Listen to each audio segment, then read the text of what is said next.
Hello and welcome to the Tuesday, December 16th, 2025 edition of the SANS Internet Storm Center's Stormcast. My name is Johannes Ulrich, recording today from Jacksonville, Florida, or virtually from Amsterdam, Netherlands. And this episode is brought to you by the SANS.edu Credit Certificate Program in Cloud Security. And of course, React2Shell is still in the news, and I looked at what we have in current exploits in our honeypot. There was one attempt that sort of was the most visible one in our honeypots, meaning it hit the most different honeypots. Nothing fundamentally new here. It's of the usual malware distribution where they download a file, then mark it as executable. In this particular case, they actually kind of appear then to not launch the file, if I'm reading the code correctly. So they may be missing a little piece here, and then use the standard ways to tuck away an exploit or a piece of malware like this, like /temp, /def, or /def/shm, which, of course, the last one would be ephemeral and be deleted on each reboot.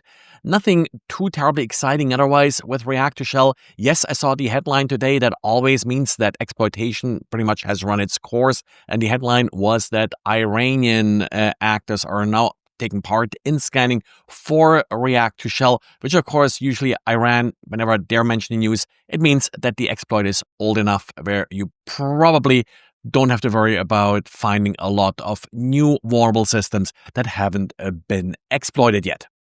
Well, last week I talked about the new SAML vulnerability in Ruby, which actually wasn't new. It was just an incomplete patch to a prior vulnerability. We now have a great blog post by Portswigger talking about what went wrong in this particular case and why there are some fundamental problems with SAML that makes it really difficult to get it implemented correctly.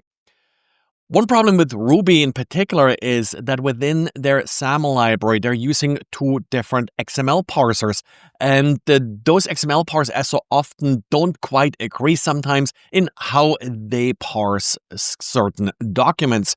Now, the other issue that they talk about in this blog post is that past SAML exploits often required a valid SAML signed message.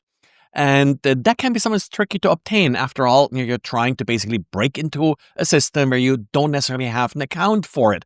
Now, in the past, it was suggested that you could just basically steal the message from a valid user and then modify it. And again, because of the issues with the parsers, the modification would not be detected.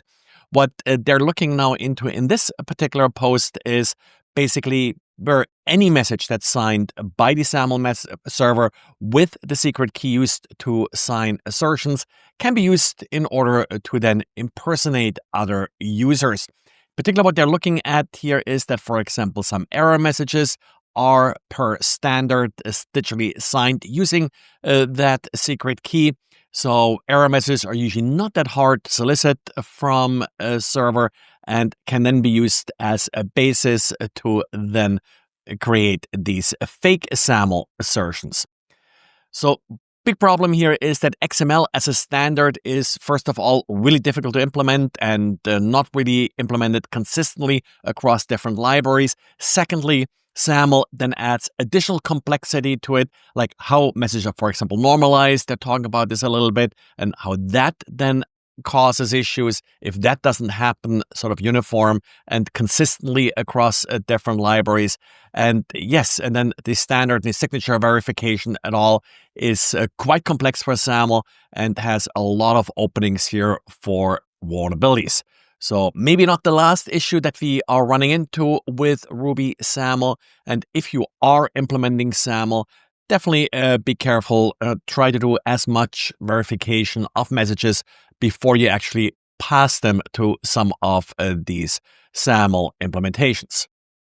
And Microsoft, as part of its release health update, did state that there is an issue with the December 2025 update for Windows, which, was released last week, and the message queuing, or MSMQ.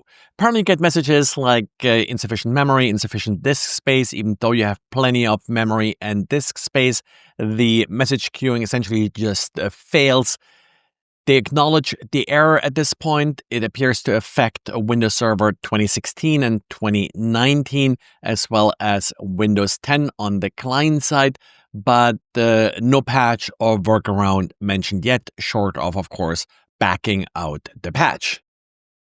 Well, and that's it for today. So thanks again for listening. Thanks for liking. Thanks for subscribing. And thanks, as always, for leaving good reviews in your favorite podcast platform. And talk to you again tomorrow.